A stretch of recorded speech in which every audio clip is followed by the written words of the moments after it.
Il est 3 heures de l'après-midi quand le médecin arrive et annonce que mon grand-père est décédé. Ma grand-mère éclate en sanglots et demande à Dieu de la prendre à sa place. Elle ne peut pas vivre sans l'amour de sa vie. Je la regarde et la seule chose que je peux faire est de l'embrasser et de lui dire « Je suis ici avec toi ». Nous sommes rentrés à la maison. Ma grand-mère est triste. Elle regarde le mur de la chambre où il y a un tableau des deux ensemble. Et dis-moi que c'est lui qui m'a sauvée. Je ne comprends pas. Ma grand-mère dit qu'elle m'a menti toute sa vie et qu'il est temps de dire la vérité. Par un après-midi pluvieux, ils reviennent du marché avec des courses à la main et entendent des pleurs. Mon grand-père regarde sur le côté et, près de la poubelle, il y a un petit enfant qui pleure beaucoup. Cet enfant, c'est moi. Il me prend dans ses bras et dit « Ne t'en fais pas, ma petite. Maintenant, tu as une famille. » Ils arrivent à la maison. Ma grand-mère est inquiète. Qui laisserait un enfant dans cet endroit? Mon grand-père insiste. Il dit que c'est un signe, qu'ils ont toujours voulu avoir une fille, mais qu'ils n'ont pas réussi. Il me regarde profondément dans les yeux et m'appelle Emma. Je ne comprends pas. Pourquoi mes grands-parents ne me l'ont-ils jamais dit? Ma grand-mère dit qu'elle voulait que je me sente membre de la famille. Je dis que je suis et je serai toujours. La sonnette sonne. Ma grand-mère me demande de répondre. J'ouvre la porte et je vois une femme étrange. Elle dit: « Je suis ta mère et je suis venue te chercher. » Ce n'est pas possible. La même femme qui m'a laissée à côté d'une poubelle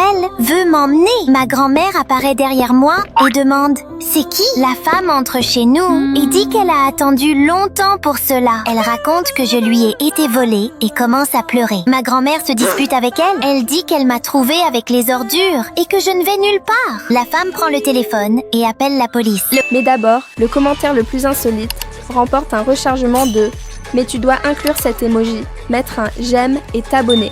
Et si tu veux savoir comment obtenir des Robux, clique sur le lien dans mon profil. » Le policier arrive et je suis emmenée à l'hôpital pour faire un test ADN. Le docteur confirme, je suis sa fille. Je suis obligée de l'accompagner. Ma grand-mère me regarde, triste, en disant qu'elle ne va pas tenir. Je promets de trouver un moyen de revenir. Quand j'arrive chez cette femme, je suis surprise. Le médecin et son mari. Je trouve ça suspect. Plus tard, j'entends les deux rire. Ils fêtent d'avoir trouvé la fille perdue du roi et qu'ils vont devenir riches. Je prends mon téléphone et je commence à enregistrer toute leur conversation. Le roi arrive. Ils me remettent à lui. Je montre l'enregistrement. Le roi se met en colère et ordonne l'arrestation des deux. Je découvre que tout était une mise en scène et que mon grand-père est vivant. Je ramène mon grand-père à la maison. Ma grand-mère n'arrive pas à contenir sa joie. Le roi me regarde et dit « Tu dois choisir entre rester ici avec tes grands-parents ou devenir princesse du château. Que dois-je faire ?»